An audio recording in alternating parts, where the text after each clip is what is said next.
And then we're there. Can you hear me? Yes, sir. I can hear you. Perfect. Everything's recording. And, hi. What's going? Kris Rhodes, Yes, sir. trainer, recovery specialist, lover of dogs and women. Dogs, women, and jiu-jitsu. In jiu-jitsu. in that order? Dogs, women, jiu-jitsu? I would say jiu-jitsu. Well, I can't say jiu-jitsu first, but dogs, jiu-jitsu, and one lady right now. What? Does she know she's third? Nah, I don't know. I guess it depends on the day, right? Well, yeah. I mean, you're a man experienced with failed relationships. You've had them all. Right. That's how life goes sometimes.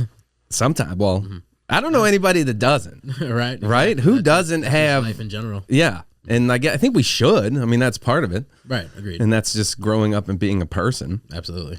Where, sure. Who was your first failed relationship? Like, not even women. Like, at what point did someone fail you?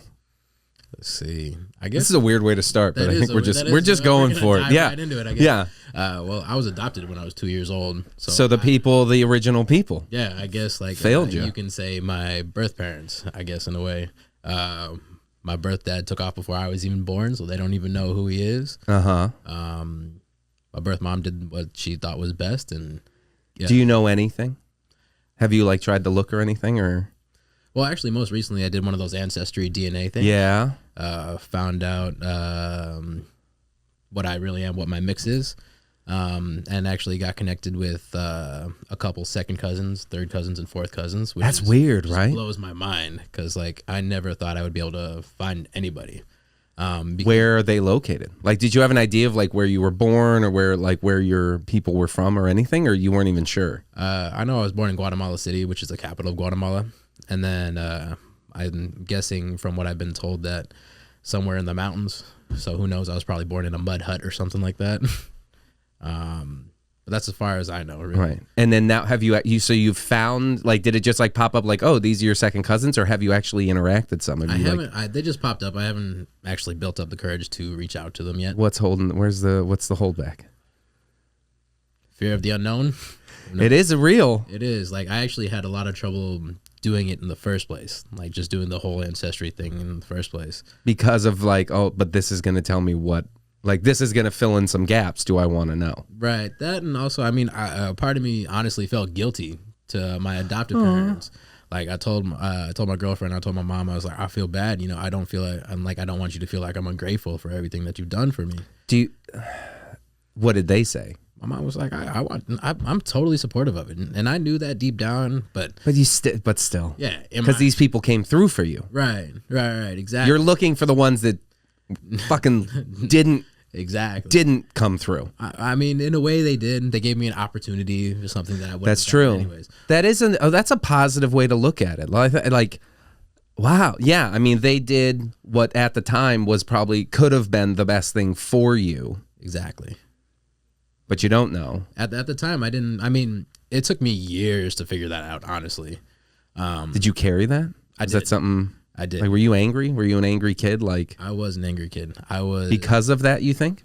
Partially because of that, along with some other traumas. But who doesn't have any traumas from? Yeah.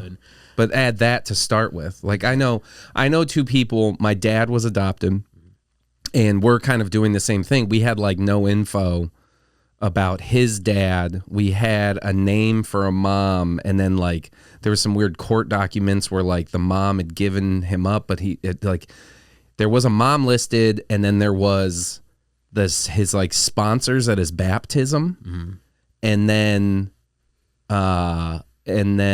we knew where he was adopted. And what's crazy is his whole life we had been told that he had been told his whole life by his adopted parents, and these are white Midwestern people. They adopted him in Little Rock, Arkansas, and then they moved to Minnesota where he grew up. But they had told him his name was Bobby. That's all we know. Your name was Bobby. That's it. And then when his adopted parents passed away, he found his birth certificate, and his name was Enrique Eduardo Martinez, and he was born in Los Angeles. Interesting. And we were like, holy shit. Right, just mind blown. We're Mexican. Right. like I don't know. Where did this come from? Maybe. But it's funny, same thing. Like I did the 23andMe or whatever. And I've been now second cousin with people with the same name listed as his mom's name. And I've like reached out and stuff. But I know that my dad carried that with him, that there was some level of like the ones that were supposed to, the original people that were supposed to take care of me gave up or abandoned or however you want to take it. And I think he always had a little bit of a, like,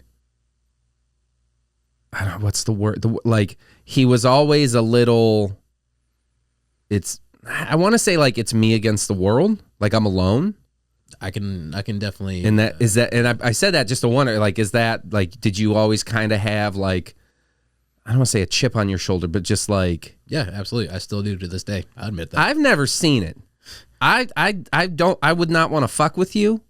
Because I've seen, like, I know you roll and you do shit and you look like a person that would rip someone's fucking head off. But at the same time, and maybe that is the jiu-jitsu and the training and years of dealing with this shit.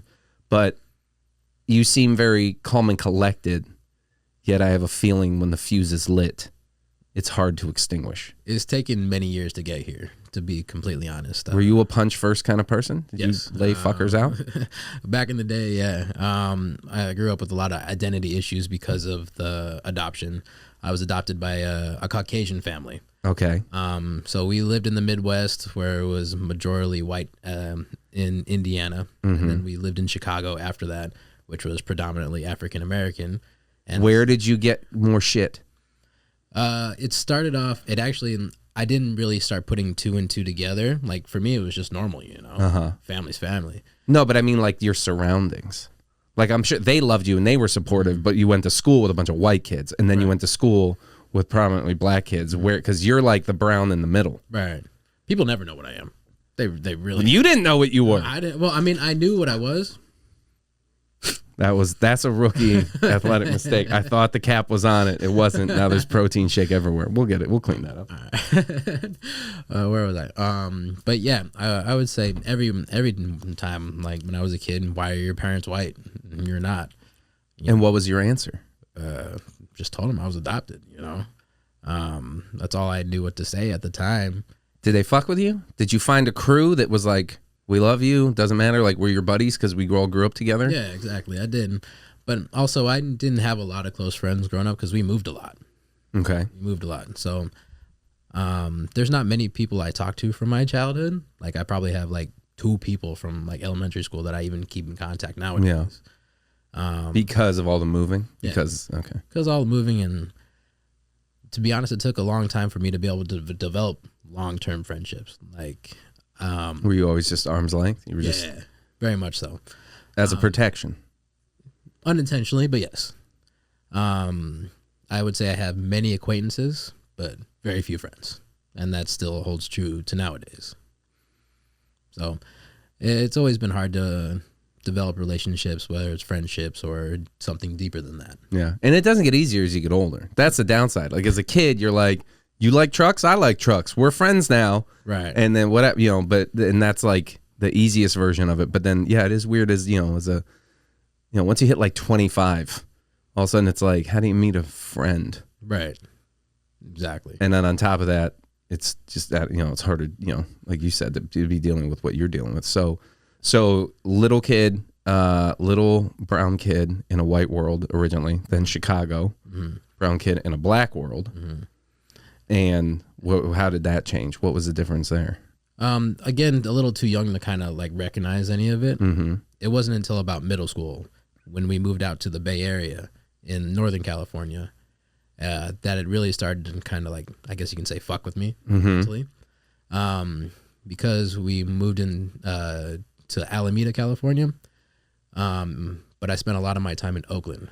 Okay. Because I found a group of friends that were Hispanic. And I was like, oh, they look like me. And then, but unfortunately with that, a lot of them were involved with gangs.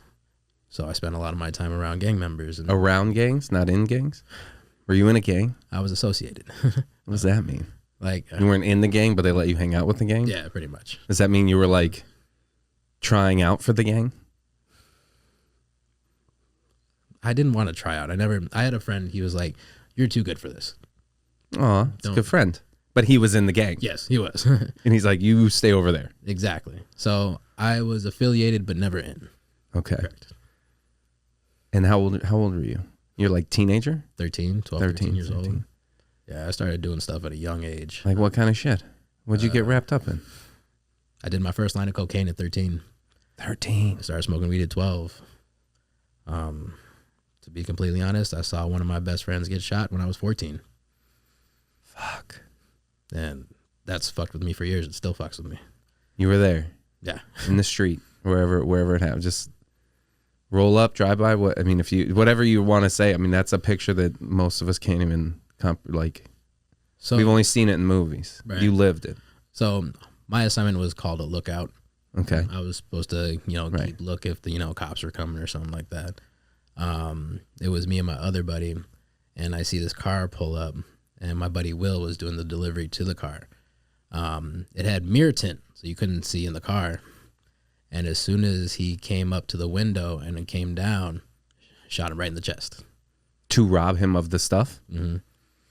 Fuck. And then sped away, and now you're standing there and your friends on the ground. Like they saw us and started shooting at us, and we just ducked under a dumpster. I honestly threw myself under a dumpster to get away from that. And when you see something like that when you're 14, it fucks you up. What was what's the next 2 hours? Do you even remember? Is anything after that moment even in your memory? Or is it like I woke up sometime the next day was when I came back online? A blur, to be completely honest. Shock more than anything else. You don't know what you saw. They rushed him to the hospital, but yeah. DOA.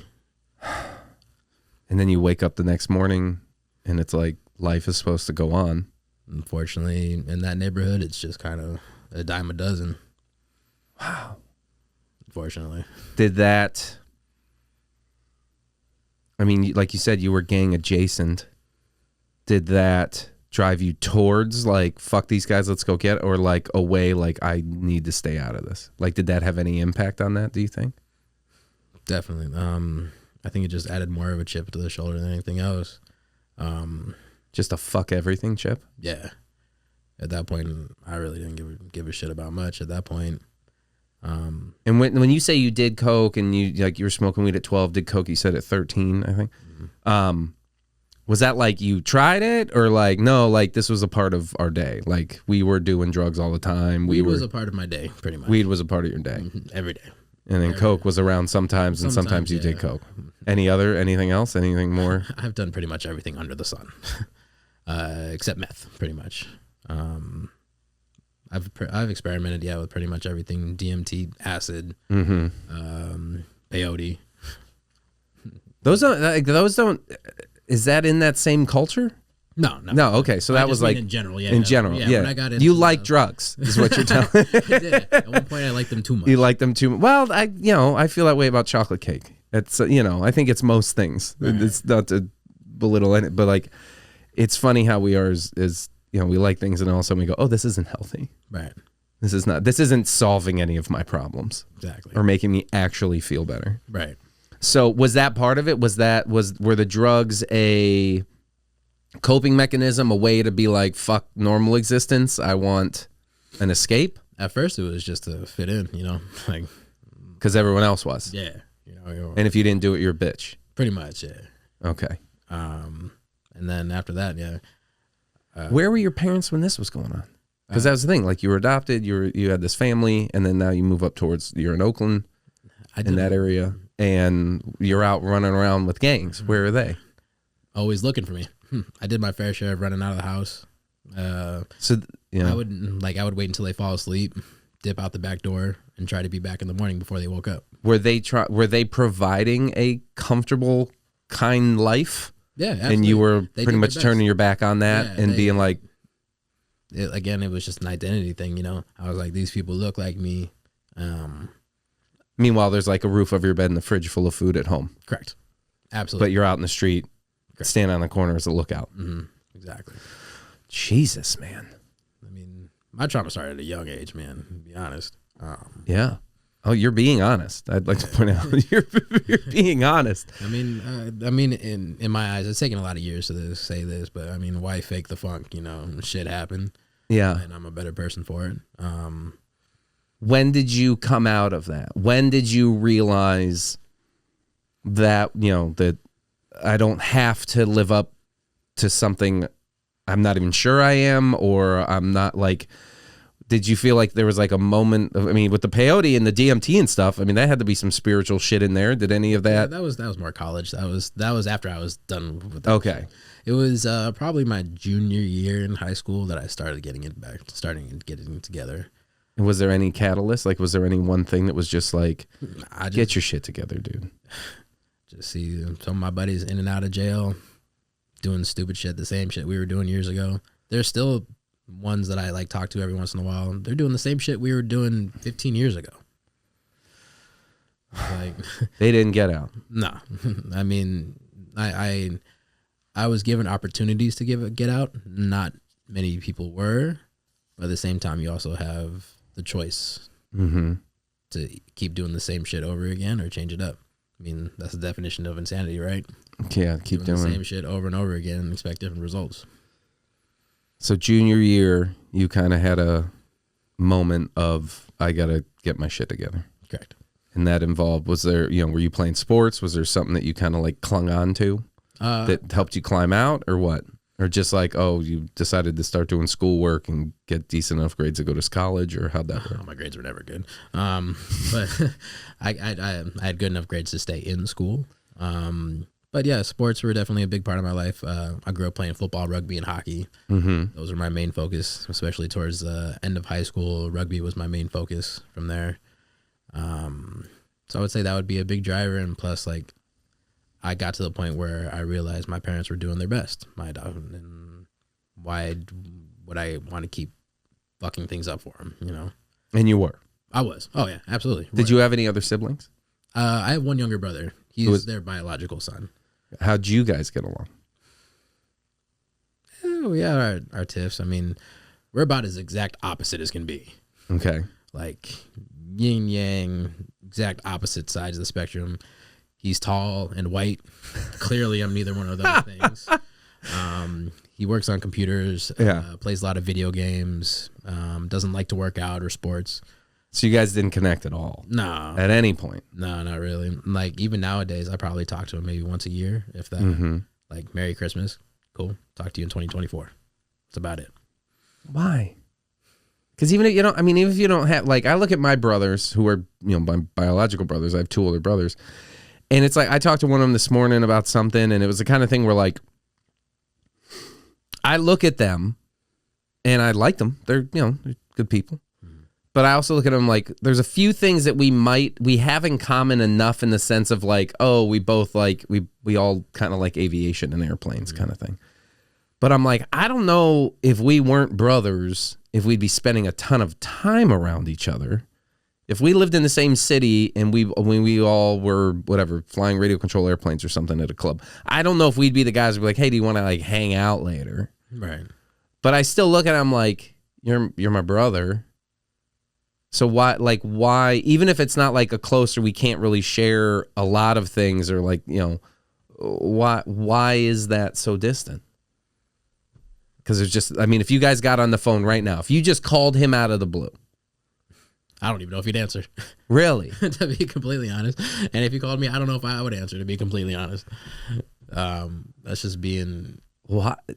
And you're not even sure why? No, not really. I mean... Like, if your phone rang right now and it was him, would your mind be like, fuck, like, what does he need? Or something must be wrong? Something must be wrong. That would probably be my first reaction. I'm like, okay, what happened? Because he doesn't call me ever. Yeah. Nor do I call him. I think it was just more so he saw what I did growing up, fucking up. And I think there's a part of him that holds that against me in a way. Yeah, that makes sense. And he kind of just distanced himself from it. Right. Yeah. Which I can understand, I get it. Grab that and just pull it down into you a little. There you go. Perfect. So, but it's like, but now you're fucking adults. That's the thing where it's like, he's your brother. He's still, I mean, like, did you guys share any moments as kids?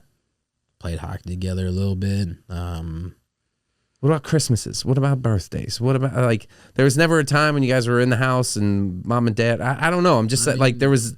The closest thing I can ever think of that we did together is play Nintendo 64. That's about it. Mm-hmm. It's about. As kids. Yeah.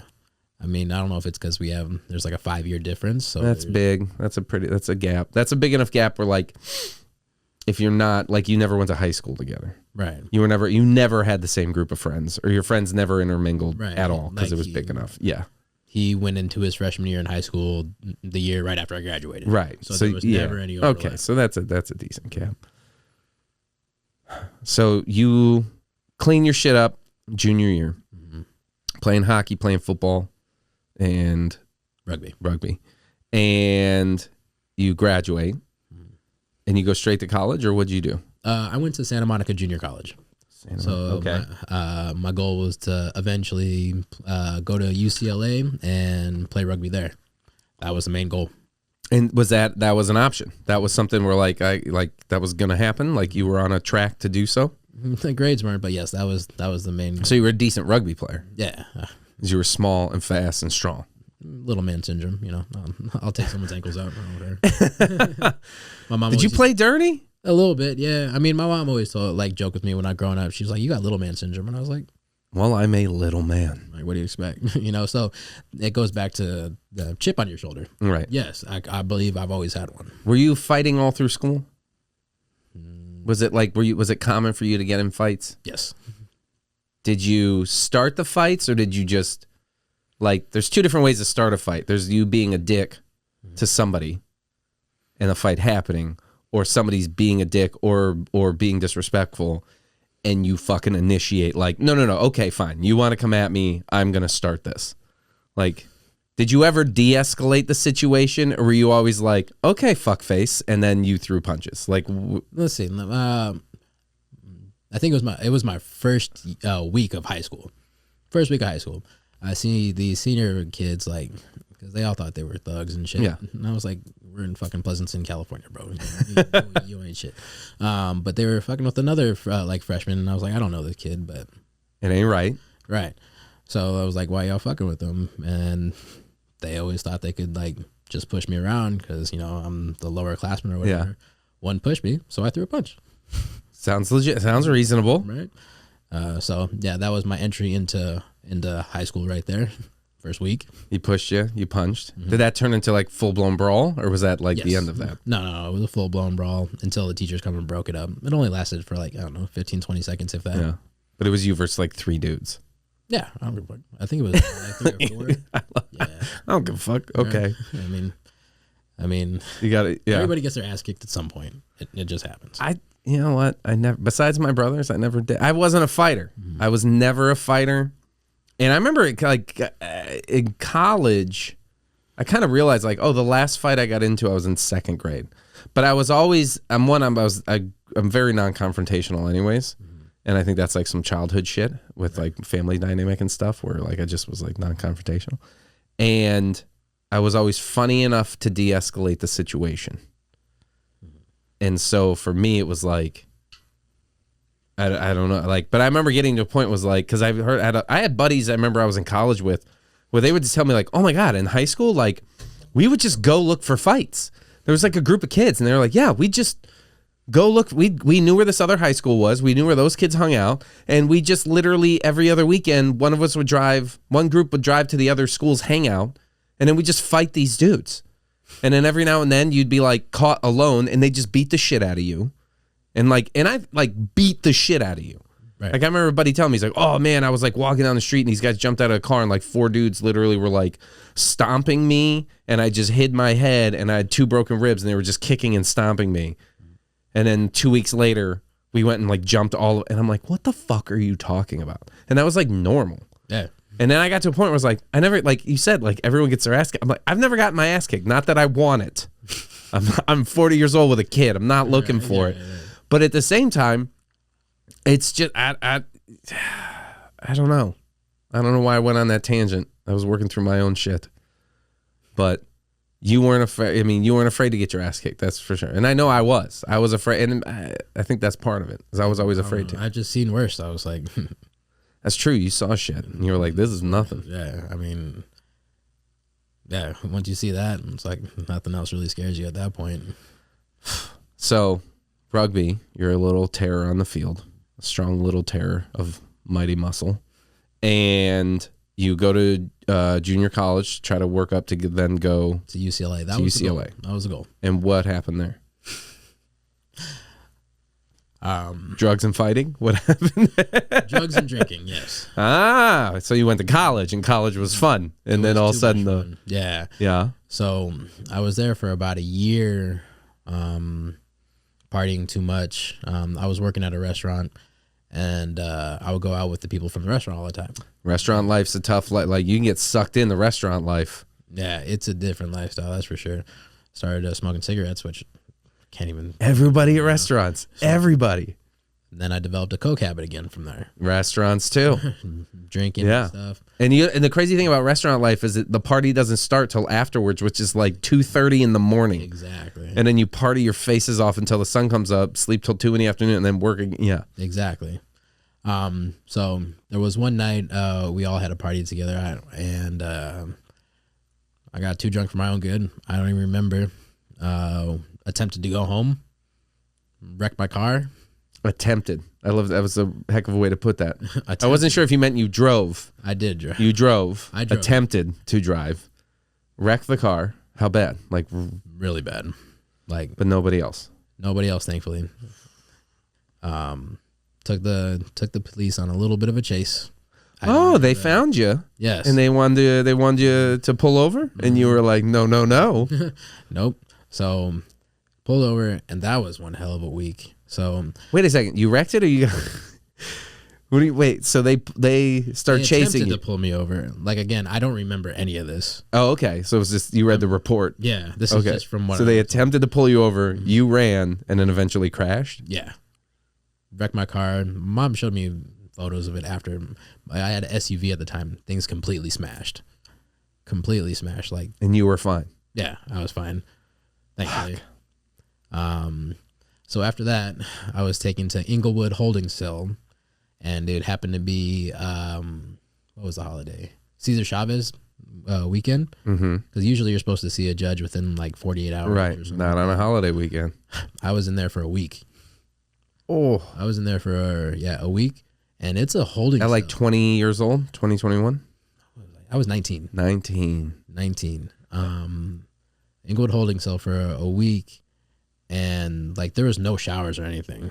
Like, I mean, they had a shower, but it was fucking nasty. And then, I made some friends in there, of course, more gang affiliated friends. Is that, and that's because you knew them from before? Oh, I didn't know them from before, but you knew the gang. Like I didn't know anything about them. We just happened to be in the same cell. You're passing the time. You learn about people because you ain't got shit else to do. No fights in there. No fights in there. No. No scary moments, nothing like that? Not yet. So there's more to this. So I get, so I finally get my court date. I go see the judge, and I had the possibility of getting a felony because of how I wrecked my car. Thankfully, my rugby coach I was playing for at the time was friends with the DA. He was like, he's a good kid. He just made a really bad decision. So I got lucky, and they dropped it down to a misdemeanor. And then, so I got moved to LA County for another week. No bail? No bail. Okay. No, I got LA County for a week. Which was worse? Depends. They both suck in different ways. Okay. Like when I got into LA County, the cops there feel like they can throw their weight around and talk to you how they want and stuff, Just the whole going through a process of having to get checked. You feel very demeaned as a person, by design. Exactly. And then it came to the time to figure out where I'm supposed to go. They were like, are you black? Are you Hispanic? They ask? Yeah. And then they put you with your group? Mm-hmm. And I was like, I'm Hispanic. And they were like, and I just remember getting a weird look. They were like, are you sure? And I'm like, yeah, as far as I know. I think. Right. Yeah. So I was in there for a week and then finally got out. That shit was terrible. I don't suggest jail for anybody. It sucks. Don't go. Yeah. 0 out of 10 would recommend. So did that ruin the school stuff? Did that ruin the rugby stuff? Yeah. So my parents were like, obviously you can't handle it. Brought me back to the Bay Area, and then went to junior college back there for a little bit. Was working at restaurants still, doing whatever I can to make by. I didn't have a car at the time. My license was suspended, so I had to do the DUI classes, taking the bus everywhere, which was kind of demeaning in its own, because in that neighborhood, in that particular area, was kind of affluent, and all my friends had cars and stuff. So thankfully, I had a good friend of mine who helped me around everywhere, but still had to take the bus most of the places. Went through junior college, finally got accepted to Humboldt State. Went up there to play rugby. That was the goal up there. I was there for about 1.5 years until I tore my Achilles tendon, which was a fun adventure all in itself. And then I went back to the Bay Area and finished my degree in kinesiology at Cal State East Bay. So I've made my way all the way up and down California. Yeah. But then, and how did you end up, because of the tear, is that what drove you into, say it again? Kinesiology? Kinesiology? Yeah, actually. I was... the injury drove you because you wanted to know more. Mm-hmm. So, like, I've had a laundry list of injuries. I've dislocated my shoulder 3 times, torn my Achilles tendon. I've torn my bicep, broken my ankle, multiple ligaments in my knees. So, really, yeah, I was like, if I'm going to keep fucking myself up, I might as well learn how to fix it. So that's what kind of got me into the kinesiology sphere. And then, yeah, after that, got into a little bit of personal training at the end of college. And then I was also bartending at the time. Staying away from the bar life? No, obviously, because I was bartending. I was bartending in clubs. There's something to be said walking out with cash in your hand every night. Oh yeah, it's a good time. It is. It's a good living, but it's that slippery slope though. It's that slippery slope of it's easy for all that cash to disappear quick. Sure is. And everyone around you is making poor choices too. Exactly. So I mean, it was cool. I mean, I had a lot of fun. There were nights where I made a decent amount of money. Like one night, I got to meet Gabrielle Union and Dwayne Wade. They tipped me $800. Like I walked out of that night with $2,500 in my pocket. It's a good night, right? What'd you do with? Did you save that money? I'm sure I blew it on some stupid shit. Easy come, easy go. Exactly. That night, right? Exactly. But eventually got out of the bartending, thankfully, and then focused on personal training from there for a while. I was working for the UFC gym at the time, which actually really helped me kind of build my base for my business where I'm at nowadays. Were you doing jiu-jitsu yet? No, I didn't pick up jiu-jitsu until about 4 years ago. Okay. Yeah, 4 years ago. Because I was still playing rugby at the time. So you healed up, got your degree. Where were you playing rugby though? I was playing for a men's team out of San Francisco. Like a rec league, or like it was like a. I guess you can technically call it semi-pro. Okay. I mean, do we have pro rugby in this country? Yeah, nowadays we do. Not at that time. So like they paid for us to travel and stuff and go play, but I wasn't getting paid much at all. Right. Didn't have many health benefits. You know what I mean? That's kind of interesting. You're beating the shit out of your body. Right, exactly. For what? Yeah. Cool. Where was I going with that? So you're still playing rugby, but you were doing some training, and then 4 years ago you got into jiu-jitsu. Yeah, 4 years ago I got into jiu-jitsu. And what was that? What caused that? Well, actually, so let's take that back. At that time while I was playing rugby, I also got big into CrossFit because that was a lot of fun. The whole world got big into CrossFit there for a while. Yeah, exactly. So I got big into that. What's your take on that now? As a trainer, I have friends that have done it, and everyone I know that got into CrossFit got injured at one point or another. Is that normal? Yes. What's your take on CrossFit now? Is it... I appreciate it for what it is, but I don't do it anymore at that pace anymore. Because like I came down here and I wanted to train at CrossFit Invictus. Yeah. Because I eventually got a job offer to move down to San Diego. Obviously, I took it. I started from training at CrossFit Invictus, which is one of the biggest CrossFit gyms in the world. And yeah, I kept getting hurt, back, groin, from all the deadlifting and squatting and stuff. Like, who'd have thought the body's not? Is it because things aren't being done? I've heard a few podcasts where people talk about it, and they're like, "There's great things about it." And this, I'm piecing together like probably a half dozen podcasts that I've heard people talk on, but where they've said, I think the main theme that kind of I picked up on was like, the problem is that it's great, but it's like a machine, because the business model is a machine where it's like, yeah, get in the, like, because everyone's like in a rotation and moving from thing to thing to thing to thing, right, in some capacity. And, you know, you can like join the workout and then you're in it and da-da-da-da.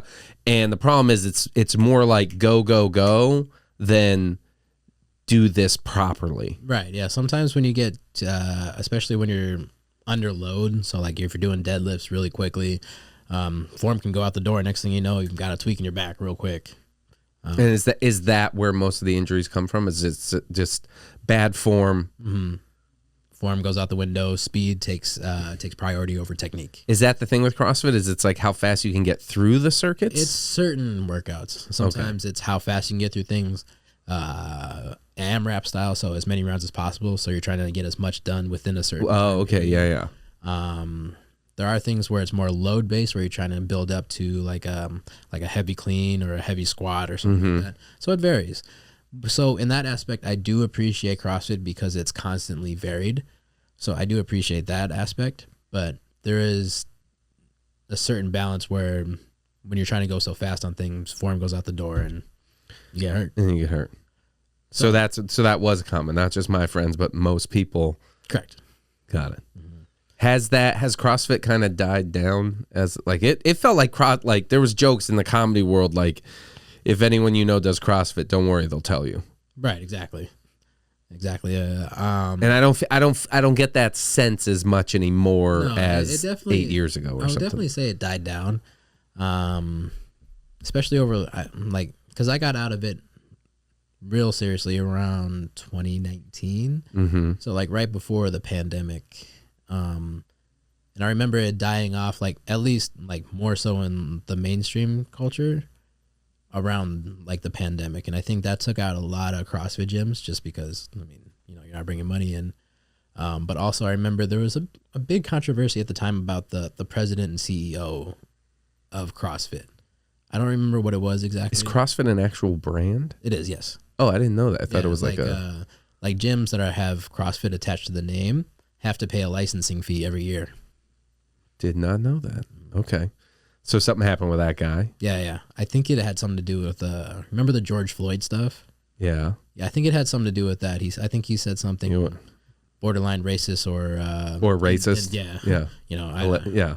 So allegedly he spoke. Exactly. And so wasn't good. That's when I think CrossFit really started dying down from there, because people started like disassociating themselves from the brand itself. Interesting. Okay. Again, at this point, I was already pretty much done with CrossFit at that point anyways. That's when my focus really just went to jiu-jitsu. All right. And so we'll get into jiu-jitsu, but tell me this. So as you've been training for how long, people? Training people since 2013. 2013. So about 10 years. So about 10 years. And what is, if somebody came, like we've been working together for about a year and a half. Yeah, just about, yeah. About a year and a half. And I will say, I've never felt, it's funny, like I played high school sports. I was always weak. I was just big. I was chubby and slow. But I never felt strong. And then even in college, when I was in college, I cheered for a year. And that, I want to say that might have been the strongest I ever got. But even then, I never felt strong. I feel stronger now than I think I felt then. And I was, that was 4 practices a week plus, where in practice is, here's a 100-pound girl, throw over your head for the next 3 hours. That was practice. And then 2 gym days every week that we had to report to the gym and do. And we didn't have a trainer or anybody, but like we just went and I lifted the way I was taught in high school, and I felt strong and stuff. But I never, I never felt like I really had gains. And now I look back and I'm like, well, 90% of that was probably my diet, because I was in college. I was not eating properly. And even now, like, we kind of just the last few months, like the protein and the stuff, where I swear I felt more of a gain in the past month and a half, or at least better. I felt like my body was operating better in the past month and a half than the past however long. Diet's a huge part of it. It's huge. It's like we were talking about earlier. It's funny how the body changes once you throw out the shit, like the sugar and the alcohol and basically all the fun stuff, you know. It's rough. I'm how many days in? Let's see. Today is the 16th, so I've got 6. So I'm 24 days into no booze, no cannabis, no sugar. So I got like another week left. I've got a week. Yeah, I've got till my birthday, the 22nd. And I feel amazing. It makes a difference. And I sleep really well. I need less sleep because I think I sleep better. I'm waking up before my alarms. This morning, I went to bed last night at about midnight. I think I fall asleep faster. I know that. And also, I was up at 6:45, and I had set my alarm for 7:30.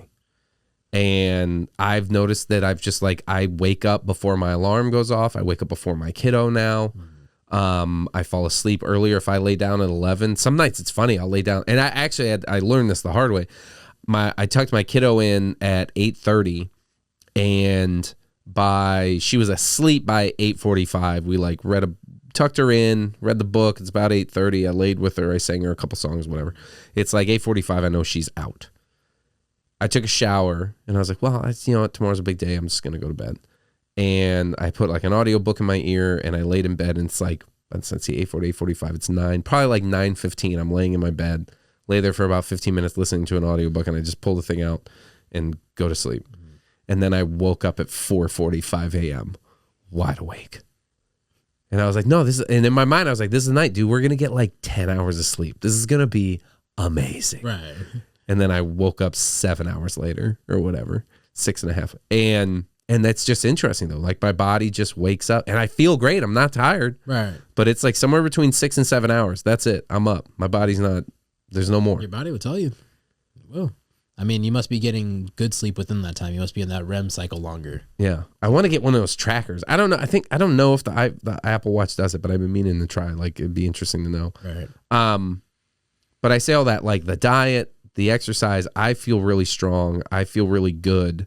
For the first like 8 months that we were working together, I was really pissed off that the scale was fucking not moving. Now I've given up on the scale. Because again, it doesn't. It's irrelevant. Like I tell most of my clients, unless you have something you have to weigh in for or something like that, weight's irrelevant. Because you're going to be decreasing body fat. You're going to be increasing muscle. And muscle is much more dense than fat is. So if you weigh the same and you put on 10 pounds of muscle, that means you lost a bunch of fat. Correct.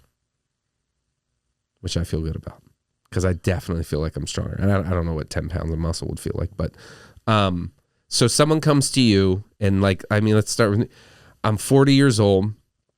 I used to be an athlete, and I think that's the trick, is my brain still tells me all the time, you're a college athlete, man. Right. You played sports in high school. You were, you were exercising, throwing girls over your head in college, cheerleading, dude. You were on ESPN. You're an athlete. Right. I mean, yeah, it was 20 years ago, but your brain doesn't, that 20 years feels like 2 weeks ago kind of shit. Exactly. And I've caught myself before we started working out, like just like my back always hurt. I had back pain. Surfing was hard, paddling, like all this shit. And so someone comes to you and goes, hey, like, where do I start? What's the most basic, like, advice you could give somebody that just wants to start trending healthier? Get moving. It's the biggest thing. Just move.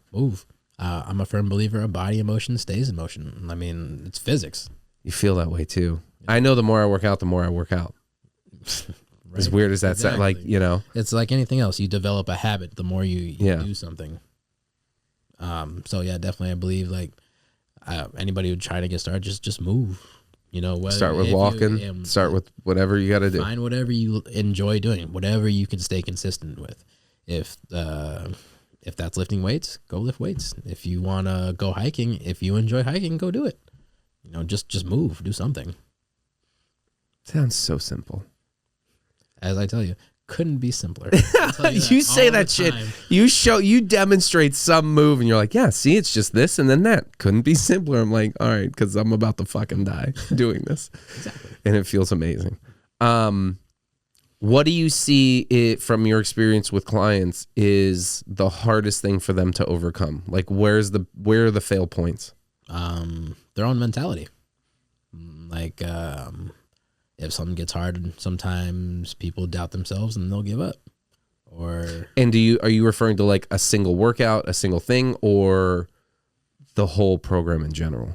They're like, they do it a couple times. They're like, and they feel, because I'm like, dude, our first workout, I told you at one point, like it was on the hill and I was like, I'm either going to pass out or throw up. And I felt I thought I was going to die. I didn't realize how out of shape I was, is what that really was the eye opener from.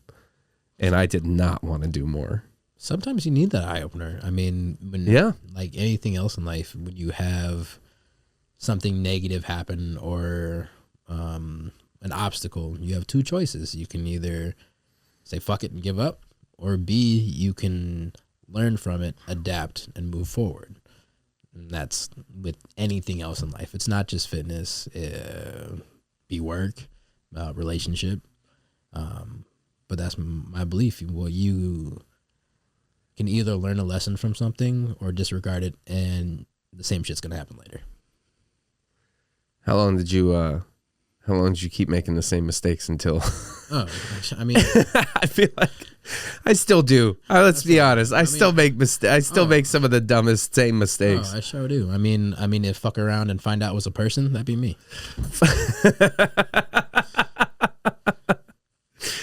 So then you get into jiu-jitsu, and why did that even start? What was that catalyst? Like what was? So I was working at the UFC gym still at the time. Yeah. And a lot of the guys that I work with and stuff, they were all into, Muay Thai, boxing, jiu-jitsu. And then my body was just so hurt from doing CrossFit all the time that I was like, okay, I'll try it. And I have a very addictive personality, as I've told you. Yeah. My history with drugs and shit. When you say that though, like were you addicted to these drugs? Cocaine, yes. How long did you have a problem with cocaine? Like years? Yeah, I'd say like I did it pretty consistently for about 4 years. Like first thing and that was the restaurant life? Restaurant life, college life, hanging. So if you had cash, you were getting. Yeah. Like my morning started off with what were those cigarettes called? Parliament Lights. Parliament Lights were my favorite cigarette because they had this little filter that had a dip in it. And my first thing in the morning I would throw some cocaine in the dip, snort it, smoke the cigarette, and I was like, oh, okay, let's get the day started. You fucking kidding me? No, that was throwing just sprinkling a little on the top. Yeah, because like the filter had a little dip in it. Like a little cup. Yeah, a little cup. I was like, oh, perfect. Pour in there. Just a little. Smoke it. Let's get the day started. Have a coffee. Yeah. That was my daily routine. And then I would have little bumps here and there throughout the day. And then as the night got closer, I would still go to rugby practice and everything. Would you take a bump before rugby? Like, was it the kind of thing where like you were like, oh, this is my boost? Yeah. Exactly. So, I got to go do a thing? Oh, I had a problem. Like I would do a bump of cocaine and I would take pre-workout. I'm surprised my heart didn't explode at some point. What's pre-workout? Like, pre-workout. So like it helps stimulate muscles. Okay. So you drink it before you work out. It's a lot of it. It's a lot of caffeine and. Okay, so it is like it's a stimulant. Okay. Yeah. The stimulant and cocaine. Yes. So you were fucking ready to work out. Yeah. And being in my younger 20s, I could do that shit. I'd be able to party all night, wake up the next day, go to class, and go to practice that night, and do it all over again. Damn. Okay, so you have an addictive personality. So sure. you tried jiu-jitsu, and you were like, was it an instant like, hell yeah, we're doing this now? I'm trying to remember. I don't think so at first. At first I was, which is kind of weird for me to say. It was like weird for me to have the body-to-body contact. Yeah. But I played rugby, so I was like, it's different. It is, but it's the rugby. It's like rugby's smashing, where jiu-jitsu's like, are we wrestling right. or making love? Something like that. Which one are we doing? Somewhere in between. But my mentality is my mom ain't raised no bitch. So, you know, I'm going to keep doing it. And then I was like, oh, this is kind of fun. And just got stuck with it more and more. The biggest thing that I noticed with it was that it helped me mentally and emotionally. So take it back to my past traumas. So I didn't tell you this part before, but I was molested twice as a kid. At what age? First time at like 5 or 6. By like family friends, somebody around? It was my grandma's friend. It was her son. How old was he? 12 or 13. 12 or 13 and you're 5. Jesus. Only reason that got stopped was because my dad walked in while it happened. Like, I didn't think much of it. I didn't know what was going on, you know? Right, yeah, at that age, yeah. And then the second time was when I want to say like 9 or 10. Mm-hmm. And I want to say she was 14 or 15. And again, the only reason that was found out is because my dad walked in on it again. Like, at the time, I thought, oh, it was cool. Like, girl, older, cool. You kind of like girls. At that age, like, you kind of like girls. You don't know why you like girls, but you kind of like girls. Exactly. Like, girls are cool. Exactly. All right. So, right from a young age, So that's, yeah.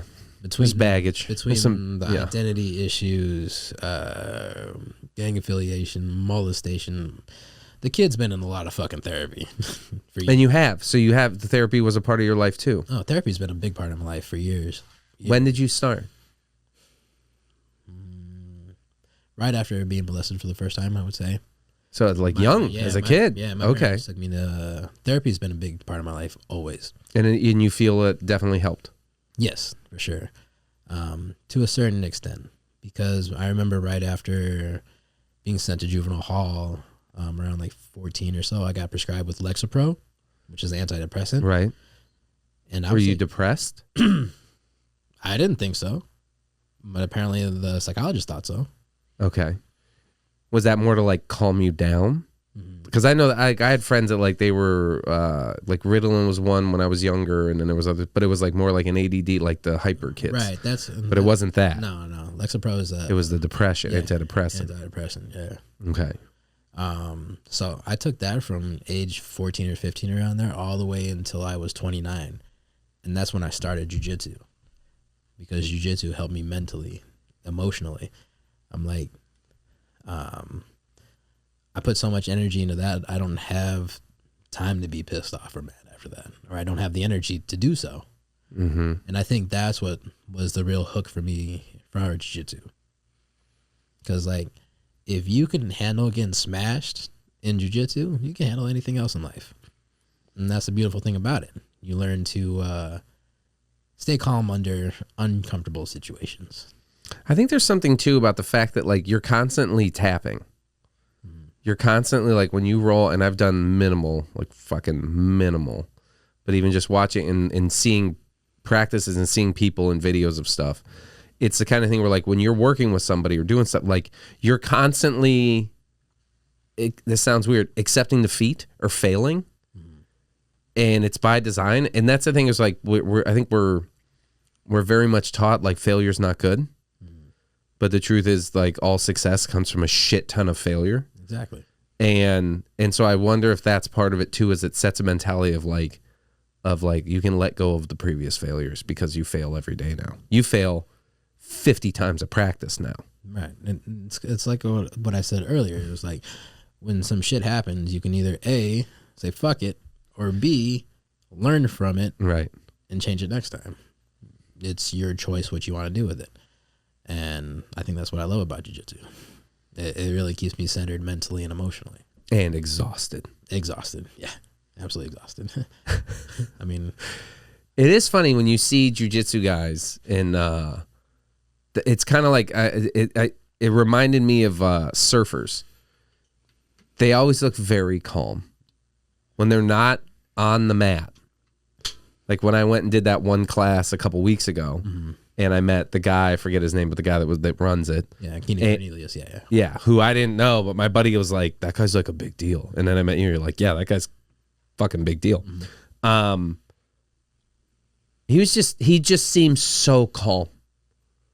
And I get it, that's like his gym and his environment, but it was still, there was an energy to him that was very much, and even the coach that we were working with, as we were sitting there on the mat, and he's the way he was, everything about him was very at peace. Right.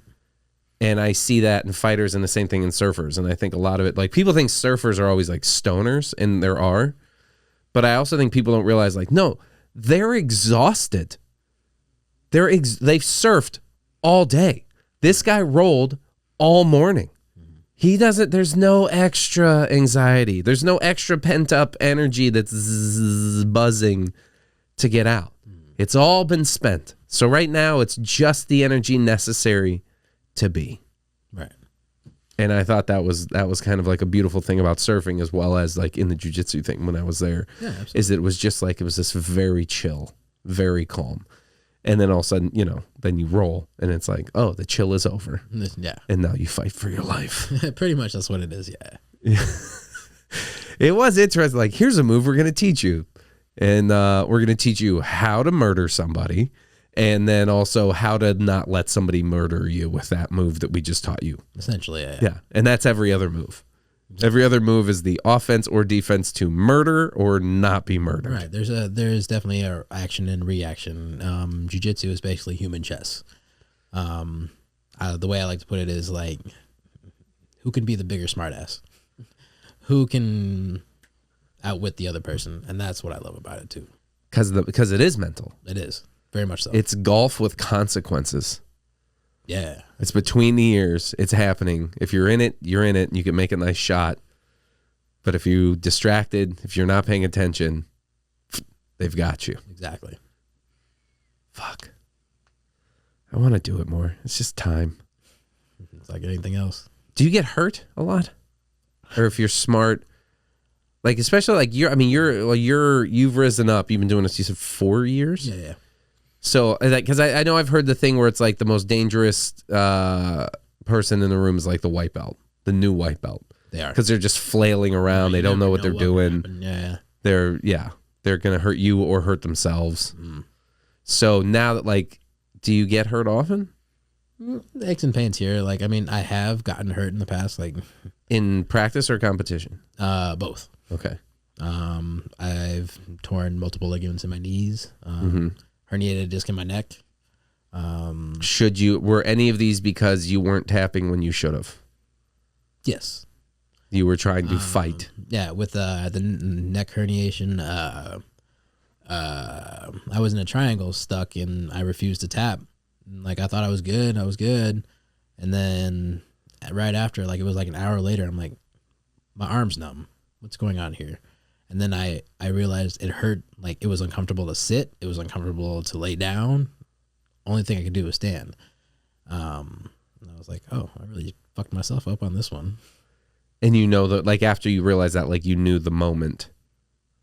Like, was it like or was it like he was stressing something in some way, and you should have? I should have tapped. Yeah. Did you pass out? Did he? No. Oh, it wasn't that? Oh, okay. No. I'm just stubborn and refuse to tap.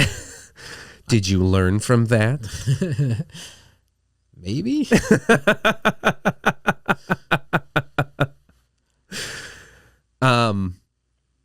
So you started jiu-jitsu and now you compete. Correct. You do not do MMA. No. Like, you're not, and there's no punches. No interest in that? No, I mean, I did MMA for a little bit. I just practiced it. Yeah. Wasn't my real focus. Along with playing rugby and hockey and stuff, I do have a history of concussions. So that is no longer a good idea. A smart option for me. Yeah. First of all, never a good idea. Right. So, like, because I think it was about like 2-3 years ago, I started getting like headaches and sensitivity to light. Mm-hmm. And then I went and saw a neurologist and told him about my history of concussions, and they were like, "Yeah, sounds about right." Yeah. How many concussions do you think you've had? I've had 5 that I know of. Yeah. Who knows how many else? How many others? Yeah. Because there's plenty of times where I can think, "Oh, I've had my bell rung." Okay, cool. Yeah, that was a weird one. Like, I played 3 years of high school football, and I know of 3 where like one time I know I got knocked out, and I literally like woke up on my back and then stood up and played the rest of the game. And then There was a time in college, it was like Halloween. I was running down the road and somebody like slammed me and I went flying and I hit my head on the curb. I'm lucky I'm not dead, actually. I think about that one all the time. But I was knocked unconscious. I was drunk, which probably helped. I was going to say, that probably saved Probably helped. But I was knocked unconscious and I remember my vision coming back, but it was like tunnel. Like, you know, when it like kind of like comes back. And it's like the opposite of like getting choked out where everything kind of goes tunnel. So the vision started coming back. I couldn't hear. I couldn't speak. I remember like it was like there was like people fucking everywhere. And I could see my brother and I like was just pointing at him and like everything slowly came back. But that one terrified me. And I'm just like thinking back, I'm like, yeah, I've had a handful. Is it, you know, the 3 in high school that were like legit. And then like, yeah, how many times did I just take a hard hit though? Right. How many, you know, I don't know. And then other dumb shit as a kid, but like, and now we know how dangerous concussions are. Right. Which I definitely like whenever my time comes, I would like to donate my brain. And it's one of those things that sucks that you can't know until you're dead. Right. I kind of want to know, like, do I have the what is it, the gray whatever, and the gray matter in the brain, CTE. Yeah. I kind of want to know now that there's no way no way of knowing until you're gone. Postmortem. Yeah. You afraid of death? I mean, we're talking about mortem. No. But you're not as reckless as you used to be. Definitely not as reckless. I was actually talking to my girlfriend about this the other day.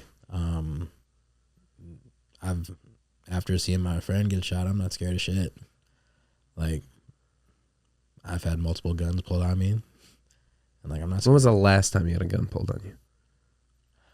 Years ago? I would say I was 23. You're like Tuesday. No. It was. I want to say it was 23 when I was leaving working at the club. Somebody that robbed you? Yeah. In the parking lot? Yeah. Like, I think it was a desperate tweaker. I don't think he even had any bullets in the chamber or anything. But he held it up, and I was like, if you're going to do it, you better pull. Don't miss. And like, you, wait, what? Yeah, because I mean, you weren't giving him, you didn't give him your money? Oh, no, I did. Oh, okay. But then you said that before or after you gave him the money? Before. I mean, I gave it to him. I was like, it's not even worth it. But I'm not scared of death. I mean, whatever's meant to happen happens, you know. Do you want kids? Yes, I do. Eventually. Get ready to be scared of death. Because that's the one. I believe that. And I'm not saying I wasn't scared of dying before, but dealing with depression and things like that, where there were times in my life where I literally was like, oh, I'll probably kill myself someday. Like, I think I said that to a therapist once. Like, no, I'm doing pretty good. Like, I'm good. Like, I'm fine now. Like, everything's good. But like, someday I'll probably kill myself. Like, I remember saying that. And then I had a kid, and it's interesting. As soon as I had my daughter, I want to say all. It's been 5 years. I don't know. It might be all. But like all those weird little suicidal thoughts, it's not an option, dude. Right. This ain't about you. Right. I believe that. You got this. This is what this is about. And that was an interesting change. And I'm happy for it. Right. I'll take it. The thoughts they weren't horrible, and there was like nothing like I was ever planning shit. But I remember, you know, just having moments, just kind of rough moments and internal whatever, and you can build shit up in the shit it's not even real, but it's in your head. And yeah, and then she showed up, and you're like, no, and then now it's like, oh, what if something stupid happens? What if I get in a car accident? What if? Right. I'm sure. I could believe those different fears coming up for sure. I definitely want kids one day. I mean, whether that's biological kids or. Would you adopt? I was just going to say that. Yeah, I would love to adopt, pay that gift forward that I was given. Granted, I would hopefully not have them go the same path I did. I would do anything in my power not to let that happen. But yeah, I would love to adopt as well. Again, there's plenty of kids who need homes. There's so many. So it's like, if I can be that safe place for a kid to come, then yeah, I would absolutely love to do that. That's wonderful. I think my dad always had a thing about that too. that he passed away in 2006, but I remember, and that's a rough one, just because it's like I there's so many things I wish I could talk to him about now, kind of shit.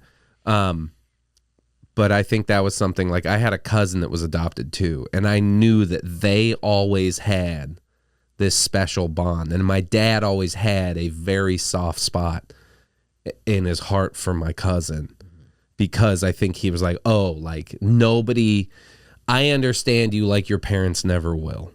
Right. We have a connection that nobody else can really understand. And he had siblings that were like biological, siblings to his parents and stuff, and he's gone through a lot where like in his life he's like, I'm not like them, like I appreciate it all, but like I'm not like these people. That's where that identity issues come from. You do you still talk to your parents though? Oh yeah, very much so. Yeah. So you're still good with them? Oh yeah, like it was there ever ins and outs with them? There was, from about like 14 until about like 20. When you were sneaking out, when you were doing all the crazy shit, sneaking out, doing dumb shit, in and out of juvenile hall. Mm-hmm. And every time they just show back up, be like, "Come home." Yeah, exactly. They loved you. Yeah, they absolutely do. Later, I realized me and my mom butt heads so much because we're exactly alike. Very much stubborn and hard-headed, but mean well. Nowadays, I talk to my mom pretty much on a daily basis. That's great. Whether it's just a simple text like saying, love you, hope you have a good day, or, I got some shit going on, I need to get some shit off my chest. Yeah. What does she think about you and your brother's relationship? That's a good question. I have no idea. That'd be interesting. That would be interesting. I would have to ask her about that. Yeah. I think you should just call your brother, dude. I know it's weird and it's none of my fucking business, but there's part of me it's like, I don't know, because I know this. Like I force myself to call my brothers because I'm like, they're your brothers, and the truth is, if he called you and he needed something, you'd be there. Yeah, absolutely, and vice versa. Mm-hmm. And it's the kind of thing where like, well, those relationships are few and far between, right? And if you call when you don't have to, it'll make the call when you do need something easier. That's true. That's fair. And I say that from the standpoint of like, I call my brother sometimes just to be like, I haven't talked to you in a week. I haven't talked to you in 2 weeks, let alone a year. To be honest, I can't even remember the last time I talked to my brother. Well, it's fucking time. And as dumb as that sounds, and here's the thought, where does he live? Indiana. He's back in Indiana. You were gonna go, or you did go? So I was originally supposed to go to Idaho to visit my parents because my brother and his wife were gonna be there. So we all would have been together. But then the storms and shit. No. So what happened? Because at that time, so I was supposed to go out there twice. Yeah. The first time was for Thanksgiving. I think it was. Yeah. No, it was in December. I originally didn't go because I had a tournament coming up and I wanted to focus on that. Nonetheless, I just hate the cold in general. But but my main focus, because it was no-gi world championships, and that was my focus then. So I was like, cool, I'll go in January around my parents' birthday, because both my parents were born in January. And then that was the storms. Yeah. I remember I say that because I have a cousin that she and her brother kind of like got really distant, and they were close when they were in high school. They were like a year and a half apart or something. And she was like, she's told me, she's like, it makes me really sad. Like, we used to be best buds, and now like he doesn't answer the phone. Right. He doesn't call. And I was like, well, what did you guys used to do? And she was like, well, like in high school, like we just fucking smoke a joint and hang out all the time. And I was like, and I thought, I was like, yeah, that's the thing to do then. And so like with them, I was like, you need to call him and be like, hey, Friday night after you tuck your kid in, roll a joint. I'm calling you. We're going to FaceTime, smoke a joint, and hang out. Sound bad. And so with your brother, it sounds like you need to find a Nintendo 64. Something, and just and I think, because I think there's something to that. Like the thing you bonded over is the bridge. Right. Because all of a sudden, like, you will be 6 years old again, or whatever, or 9 years old, playing Nintendo 64 again, and there will be that connection. Right. And it's worth it. It's good having people that you love and love you. I could. Yeah. Yeah. Stubborn side of me. Of course. But you know. How does that go in relationships? Because like you're with a lady now. That seems to be going really well. It's going really well, yes, sir. But I know the last one because I knew you when that was happening. And that was coming to a peak. And then it was over. Right. That one was all bad. What has been the consistent, how do you say this? Have the relationships not worked out for a similar reason? Are you walled off? Do you keep them at arm's length? I believe so. There was a certain arm's length where it was like, there's you and then there's me. There's not a we. There wasn't a we. I don't think so. I didn't. There's starting to be a we. With Myrna though, yes, I would very much so. She is super supportive of my mental wellness and emotional wellness. She actually just got accepted for her master's degree in psychology. All right. So she's very big into that. She's like, oh, you're crazy. Yeah. But I get it. Exactly. Pretty much. Yeah. Exactly. We can work with this. We can work with this. Yeah. So it does feel more like a we nowadays. It's like, it's not just me by myself, not me versus me against the world. Yeah. It doesn't feel like that right now, which is nice because it's exhausting going up against the world. It is. Like, we were talking about the other day, I was like, because I started getting back into therapy recently again. Because I did notice a pattern where I would start to self-sabotage. What's your biggest self-sabotage? Like in relationships, with workouts, with jiu-jitsu, with food, with what? Or all the above? I would say all the above. I'll find if something good is going, I'll find a way to fuck it up. I'll find a way to self-sabotage. And that's been forever? That's a forever thing? Yeah. Yeah. I finally opened up and I was like, I need help. It's big. That's hard. I straight told her, I was like, I need help. I don't know what I'm doing. Because it almost got to the point where we were going to split up because I was self-sabotaging. I was pushing away. And she had a choice. She could have walked away and said, you're a douche. You're being an asshole. I don't want to deal with this, which I wouldn't have blamed her for. Yeah.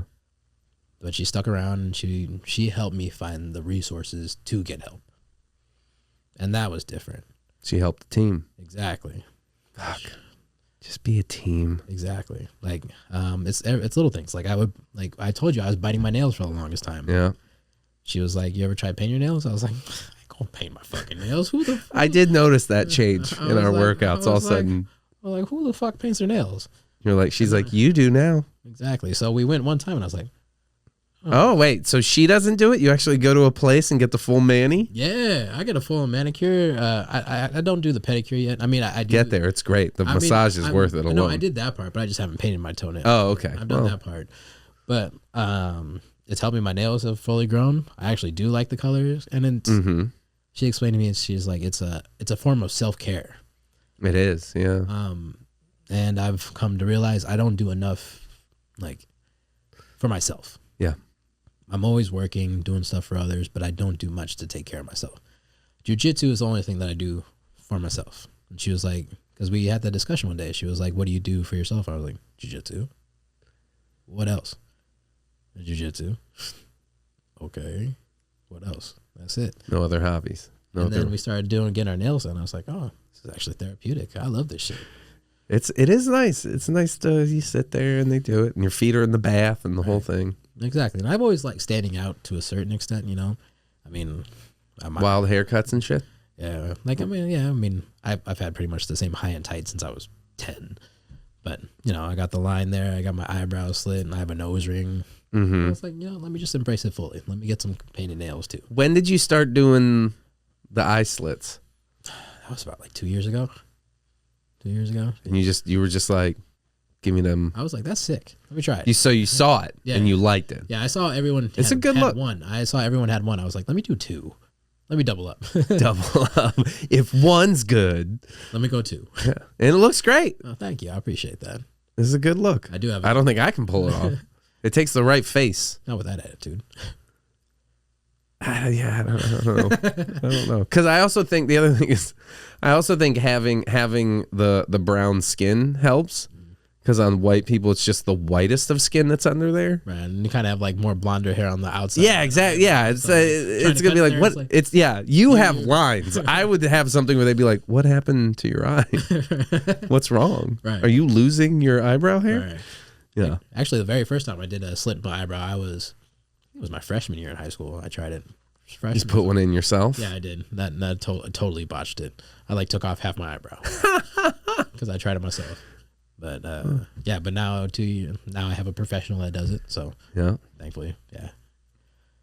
But so in a way, I've always liked to stand out to a certain extent because I always felt like I'm different in ways. And well, you were. I mean, if you look at your track record, your history, I should say, you were the brown kid at the white place in Indiana, and that's a hell of a way to start. To start, and then like it's just so you did stick out, and then you and if anything, that's like a version of like, but now I'm in control of how I stick out. Where before it was like I have no choice. I'm just this the brown kid in the sea of white, and now you're like, I'm gonna take charge. And yeah, absolutely. Like now, I think nowadays I'm 33 years old, coming up on 34. I think I'm finally like finding my voice, to be completely honest. Learning how to set boundaries of what I want and what I reverse and what I don't want. Why is that so hard? Why are setting boundaries so hard? I don't fucking know. Like, it's hard. It really is. Like I can admit I'm very much a people pleaser, you know. Yeah. But to a detriment where it affects me negatively. Oh yeah, yeah. And I finally got to a point where, you know, I know what I'm going to accept versus what I'm not going to accept. Shit, 33 years. Yeah, it's took me longer than that. I feel like that's a recent past couple of years for me in some form of that of just being like, it's just easier to people please. I'll just take the abuse. I'm a piece of shit. I get it. Like, I mean, did your internal talk change once you started setting boundaries? Because I know that was big for me, where like my whole life there was the internal talk of like, you're a fat piece of shit, so whatever. Like, you can, if you have a girlfriend or a person that's treating you poorly, just take it, because who gives a shit? Right, like it's easier to just go with the flow. Don't rock the boat. You know, it's just like easier. Whatever. Like, yeah, I'll just, I'm gonna fight with a girlfriend. I'll just lose the fight, even though I think you're wrong, or even it's not even a fight, even just whatever. It's just not even worth, because sure, I'm horrible. Got it. Right. No, I mean, there is a mantra that I use every day that I've started using. Ooh, I love mantras. Go. It's just 3 words: happy, healthy, confident. That's what you need. I'm happy.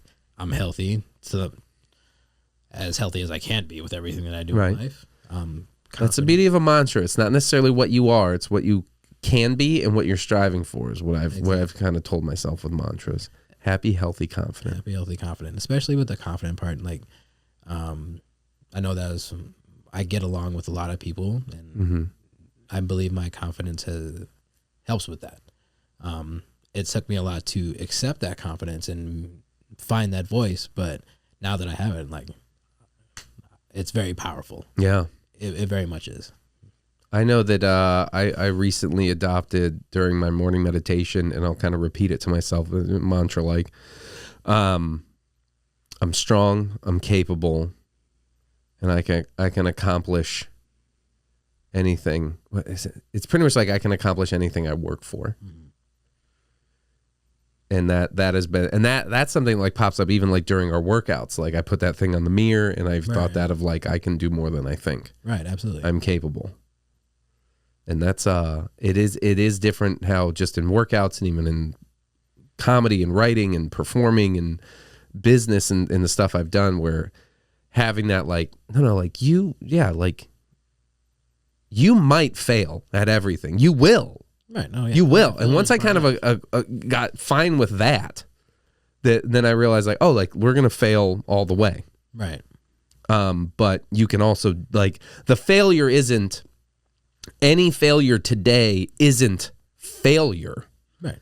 It's just today. And today is one step on the way to your whole future. So today's failure is just like you said, the lesson. Right. They're like, oh, what I do? I screwed that up. Oh, I did that thing. You know what?